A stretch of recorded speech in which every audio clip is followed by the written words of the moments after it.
Hello my dear students, कैसे हैं आप लोग। आई होप आप सभी अच्छे होंगे। You are watching Skyline International School channel, जहां पर मिलता है आपको ढेर सारा नॉलेज। मुझसे क्लास 10 के काफ़ी बच्चों ने कहा कि नर्वस सिस्टम के बारे में मैम टॉपिक लेकर के आइए, तो आज का मेरा टॉपिक है आप लोगों के लिए नर्वस सिस्टम। काफ़ी बच्चे सोचते हैं कि क्या है नर्वस सिस्टम, वो कंफ्यूज होते हैं कि मैम नर्व क्या है, वेन्स क्या है, कैपिलरीज क्या है। वो कभी कभी कंफ्यूज हो जाते हैं ब्लड वेसल्स और नर्वस सिस्टम में। तो मेरे प्यारे बच्चों, ये दोनों चीजें बहुत अलग अलग हैं। नर्वस सिस्टम हमारा जो उसका मेन सेंटर होता है वो हमारे ब्रेन में होता है, जिसको बोलते हैं हम लोग सेंट्रल नर्वस सिस्टम, और इसे क्रैनियल नर्व्स भी बोला जाता है। सेंट्रल नर्वस सिस्टम के 2 पार्ट्स होते हैं, एक आपका सीएनएस है, दूसरा आपका पीएनएस है। Central nervous system and peripheral nervous system. जो पेरिफेरल नर्वस सिस्टम होता है वो हमारे ब्रेन से और स्पाइनल कॉर्ड से निकलते हुए पूरी बॉडी में फैल जाता है। तो आज हम पढ़ने जा रहे हैं peripheral nervous system. All the nerves arising from the brain and spinal cord are included in peripheral nervous system. जो भी नर्व्स हमारे ब्रेन से निकलती हैं, वो सारे के सारे ब्रेन, चाहे वो ब्रेन से नर्व्स निकलते हो या स्पाइनल कॉर्ड से, वो सारे ही नर्वस सिस्टम आपके पेरिफेरल नर्वस सिस्टम में इंक्लूडेड होती हैं। इसके 2 पार्ट्स होते हैं। Peripheral nervous system consist of 2 sets of nerves. पहला है आपका क्रैनियल, दूसरा है आपका स्पाइनल। जो ब्रेन के पास नर्व्स होती हैं, जो ब्रेन में नर्व्स होती हैं, उनको क्रैनियल नर्व्स कहते हैं, और जो स्पाइनल कॉर्ड से होते हुए नर्व्स जाती हैं उनको स्पाइनल नर्व्स कहा जाता है। तो अब आप लोगों को आई होप क्लियर हो गया होगा कि नर्व सिस्टम क्या है। हमें किसी भी तरह का जो हम फील करते हैं, फील इन द सेंस, अगर हम किसी हीट ऑब्जेक्ट को टच करते हैं तो हमारा हाथ तुरंत अपने आप पीछे हट जाता है। वो अपने आप कोई जादू नहीं होता है बच्चों, वो नर्व सिस्टम्स होती हैं जो हमारे ब्रेन को, पेरिफेरल नर्व सिस्टम्स हमारे ब्रेन को सेंट्रल नर्वस सिस्टम तक जाकर के मैसेज देती हैं। और वो मोटर न्यूरॉन्स और सेंसरी न्यूरॉन्स दोनों ही हो सकते हैं। मोटर न्यूरॉन्स और सेंसरी न्यूरॉन्स जो मैसेज लेके आते हैं और एक जो मैसेज ब्रेन को पहुंचाता है। तो ये हमारे बॉडी को किसी भी तरह के खतरों से बचाने के लिए हमारी बॉडी को अलर्ट करते हैं। अगर हम किसी हीट ऑब्जेक्ट को टच करते हैं हमारा हाथ हट जाता है, अगर किसी नुकीली चीज पे हमारा पैर पड़ जाता है या कोई कांटा ही हमें चुभ जाता है तो एक अपने आप ही हमारा पैर पीछे हो जाता है। तो ये सारी चीजें हमारे नर्व सिस्टम के थ्रू होती हैं नर्व सिस्टम में। और तो आइए देखते हैं क्या है ANS, autonomic nerve system. Autonomic nerve system. The autonomic nerve system is that part of the peripheral nerve system which control activities inside the body that are normally involuntary. Involuntary means voluntary and involuntary. बहुत से बच्चों को ये भी नहीं पता होता है कि what is the meaning of involuntary, what is the meaning of voluntary, क्या है ये सब। कुछ ऐसी चीजें जो हमारी बॉडी के अंदर हमारे कंट्रोल से बाहर होती हैं। बॉडी के अंदर कुछ ऐसे काम जिनको हम चाह करके भी कंट्रोल नहीं कर सकते हैं, like heart beat,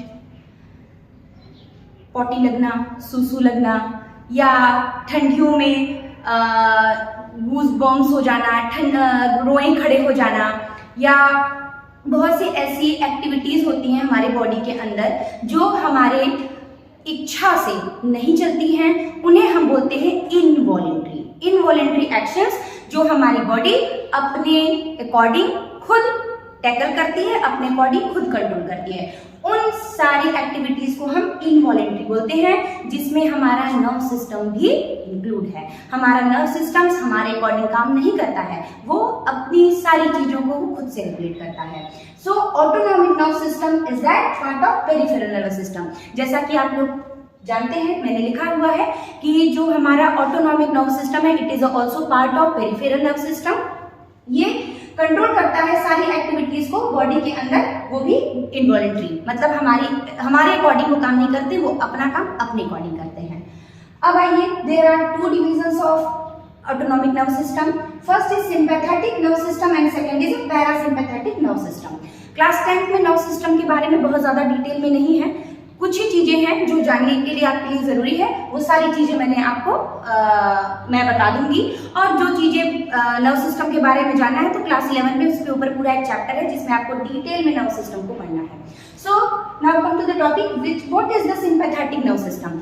sympathetic and parasympathetic दोनों ही एक दूसरे के अपोजिट हैं।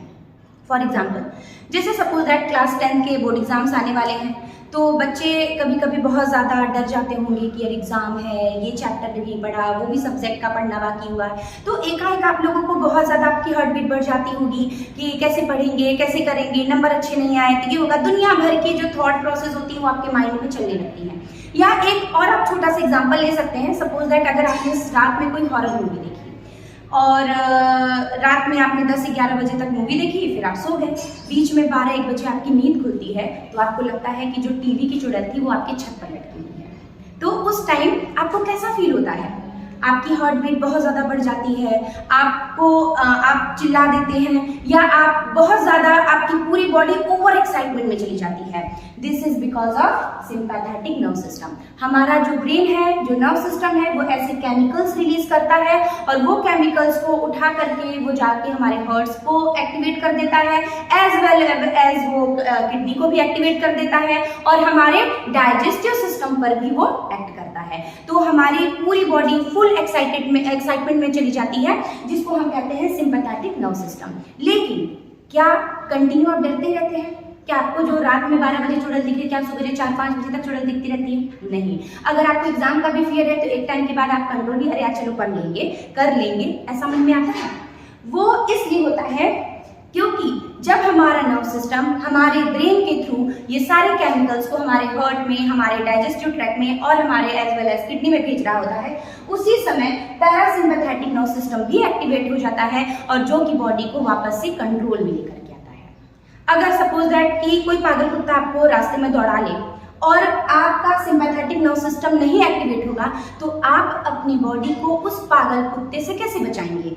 तो हमारे खुद के सेल्फ डिफेंस के कारण ही सिंपैथेटिक नर्व सिस्टम हमारी बॉडी में, हमारा ब्रेन, हमारा नर्व सिस्टम एक्टिवेट करता है, जिससे कि अगर हम किसी भी ऐसे चीज को देखते हैं जिससे हमारी बॉडी को खतरा होता है, तो हम वहां से भाग खड़े होते हैं या अपने बचाव के लिए काम करते हैं। उसके बाद जैसे ही हम उस खतरे से दूर हो जाते हैं, तो बॉडी में वापस से पैरासिम्पैथेटिक नर्व सिस्टम एक्टिवेट होकर के हमारी बॉडी को फिर से काम और कंट्रोल कर देता है।